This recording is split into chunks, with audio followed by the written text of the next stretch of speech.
I was recently invited to visit the headquarters of Ordnance Survey, Britain's national mapping agency, and they sent a whole list of cool things that I could come and see. And it was like, we've got old maps, we've got old mapping equipment, we've got a box of spiders. I was like, okay, pause. I've made a video before about Ordnance Survey benchmarks, and I spoke a little bit in that video about how Ordnance Survey began and how those early maps of Britain were absolutely essential in allowing us to do things like build the railways and become an industrialized country. But until I actually came here and spoke to some of the people here, I had no idea about the pretty important role that spiders actually played in that. When I got here, they had assembled like a little museum exhibition of all these different crazy things, including the box of spiders. I'm Simon Navin. I'm the Head of Geospatial Services here at Ordnance Survey, who are Great Britain's national mapping authority.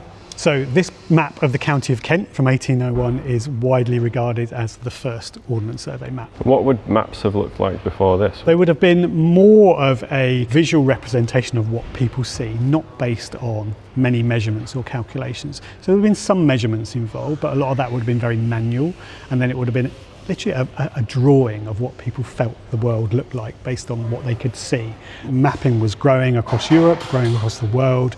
There were various kind of potential threats from Europe about coming across to England. Maps of Scotland were being produced. So these kind of maps were required both at the military and at the kind of public use level to describe what was around them. But how do you start something like that when you have nothing to build from? I remember back in school learning about triangles and how if you know the length of one side and you know the angles of all of the corners, you can work out the lengths of the other two sides. I'm not a maths guy, I'm not Matt Parker, but I remember that at least. So to find out how that bit of maths was used to make early maps, I went to the Science Museum, where they actually have some of the instruments that were used to do it. So it's based on the principle of triangulation, which is a really efficient way of making a map, because for the most part, you aren't having to physically measure a lot of the distances that are involved. Instead, you're using mathematics to calculate those distances. But you do have to start with a baseline. Let's say you've got 2 points of your triangle, point A and point B.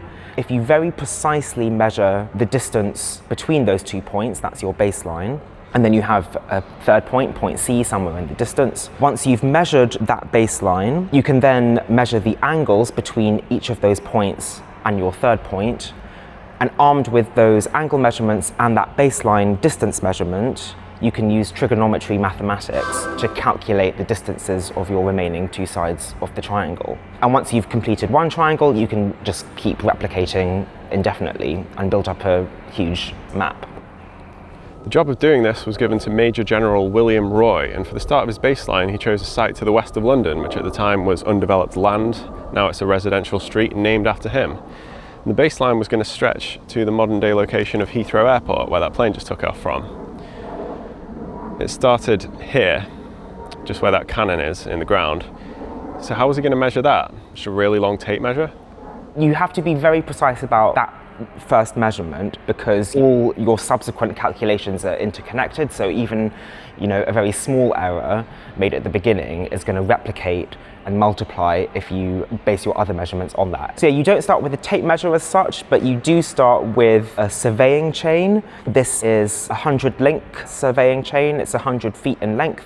And basically what you do is make sure your terrain is very flat and level, and you lay the chain out on trestles, and then you lay it out again until you've covered the length of the baseline, and you know how long the surveying chain is, so you can calculate the distance that way. And so William Roy and his team went out with their surveying chain and started measuring, doing a straight line mission that would now take them right over Heathrow's northern runway. And they measured all the way down here and ended up right here, right next to what is now one of the airport car parks. But this cannon marks the point where the baseline ended.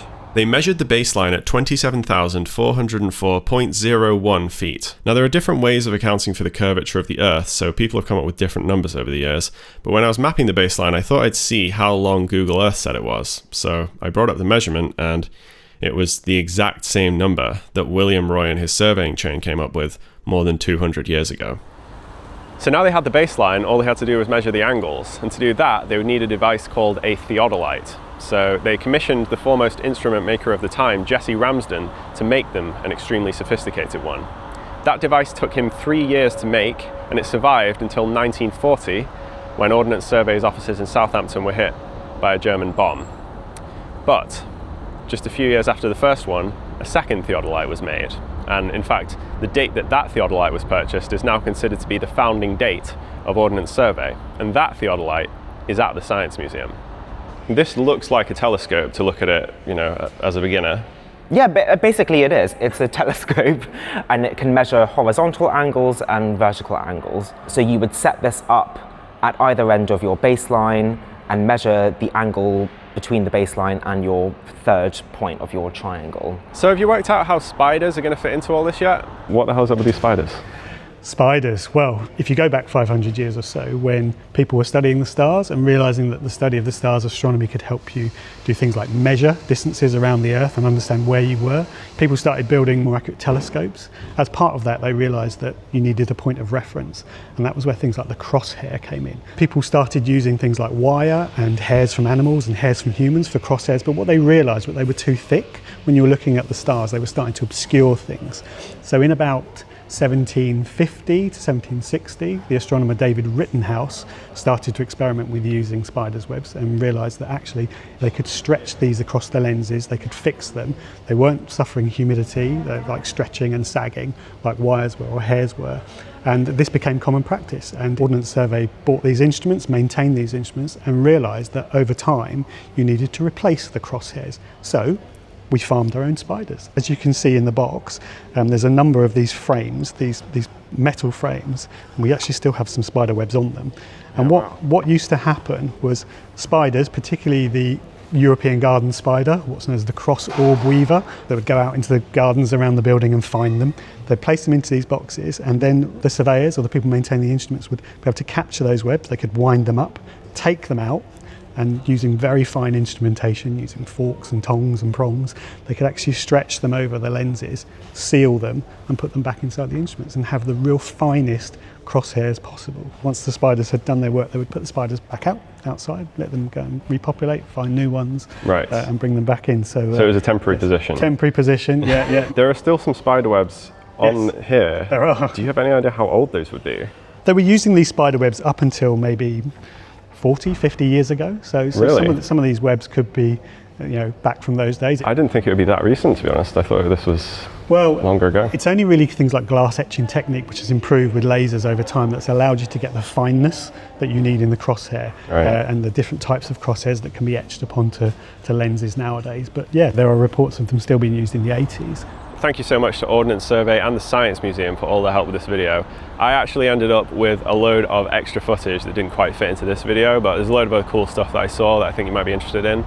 So I've made a sort of bonus video out of that, and it's available now on my Patreon. So if you want to check that out, go ahead. But yeah, this was super fun and super cool to get to do this.